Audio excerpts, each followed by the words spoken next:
Akhir baku tembak aparat gabungan versus KKB, anggota ditangkap. Terjadi baku hantam antara TNI Polri melawan kelompok kriminal bersenjata Yotam Bugiangge. Baku tembak terjadi 2 hari, yakni Jumat 26 Mei 2023 dan Senin 29 Mei 2023. Lokasi baku tembak sama, yakni di Kampung Nogolit, Distrik Kenyam, Kabupaten Duga, Papua Pegunungan.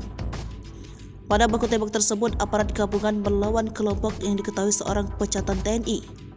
Kapolres Nduga AKBP Rio Alexander Panelewen mengatakan hari pertama baku tembak terjadi dari pagi sampai sore. Sedangkan hari kedua baku tembak bermula saat aparat gabungan yang melintas tiba-tiba ditembaki. Hingga Rabu 31 Mei 2023 belum ada kabar lagi terjadi baku tembak di lokasi tersebut. Di hari pertama, pasukan KKB melarikan diri, sedangkan di hari kedua dikabarkan ada yang terkena luka tembak. Rio menyebut kelompok yang jadi lawan aparat gabungan saat itu adalah kelompok Yotam dan berjumlah 25 orang. Pada baku tembak pertama, kata Rio, bermula ketika adanya aksi penodongan yang dilakukan oleh kelompok bersenjata pada warga. Sedangkan kontak tembak pada Jumat 26 Mei 2023 terjadi saat aparat berpatroli di Kampung Nogoloid.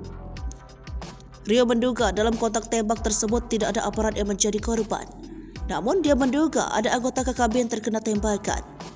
Dugaan itu muncul karena ketika menyisir jejak pelarian ditemukan bercak darah.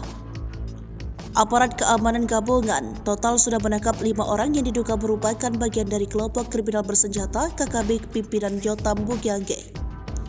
AKBP Rio Alexander Panelewen melalui pesan singkat Rabu 31 Mei 2023, kelima orang ditangkap adalah PB, AK, DB, JK, dan PK. Nama terakhir dikatakan Rio melarikan diri sehingga tidak sempat ditahan.